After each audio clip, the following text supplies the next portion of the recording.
CM Nitish Kumar ने गांवों तक रोजगार का रास्ता निकाला, सोशल मीडिया पर जारी की योजना। 1 करोड़ रोजगार के लिए हर पंचायत में खुलेगा सुधा केंद्र, अब डेयरी से बदलेगी बिहार की तस्वीर। 7 निश्चय 3 के तहत बड़ा फैसला, 7,953 पंचायतों में खुलेंगे नए केंद्र। मुख्यमंत्री नीतीश कुमार का नया रोजगार मॉडल, किसानों और पशुपालकों के लिए बड़ी खुशखबरी। नमस्कार, मैं खुशी और आप देख रहे हैं जनक बात।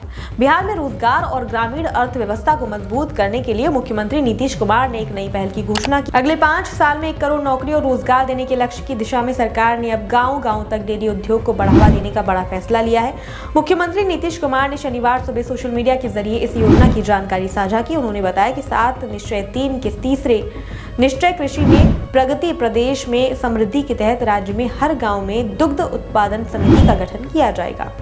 इस कदम का उद्देश्य है पशुपालकों को दूध का उचित मूल्य मिल सके और ग्रामीण इलाकों में रोजगार के नए अवसर पैदा हों। सीएम नीतीश कुमार के अनुसार बिहार के कुल 29,073 गाँव में से अब तक 25,593 गाँव में दुग्ध उत्पादक समितियों का गठन किया जा चुका है। उन्होंने पशु एवं मत्स्य संसाधन विभाग को निर्देश दिया गया है कि बाकी सभी गाँव में अगले 2 वर्षों के भीतर समितियों का गठन सुनिश्चित किया जाए। सरकार का मानना है कि इस योजना से न केवल दूध उत्पादन बढ़ेगा बल्कि गांव की आर्थिक स्थिति भी मजबूत होगी।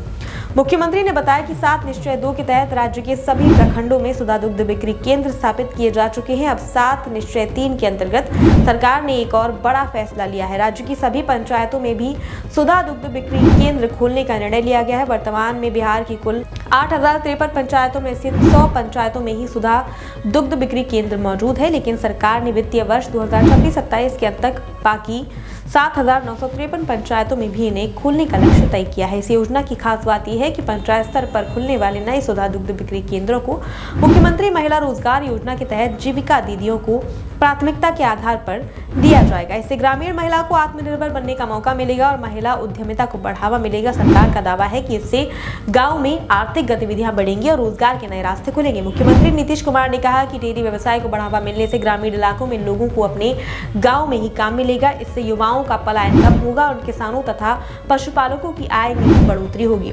उन्होंने ये भी कहा कि दूध और दुग्ध उत्पादों की उपलब्धता बढ़ने से आम लोगों को भी लाभ मिलेगा और पोषण स्तर में सुधार होगा। सरकार का मानना है कि डेयरी सेक्टर बिहार की ग्रामीण अर्थव्यवस्था को मजबूत करने का एक अहम माध्यम बन सकता है।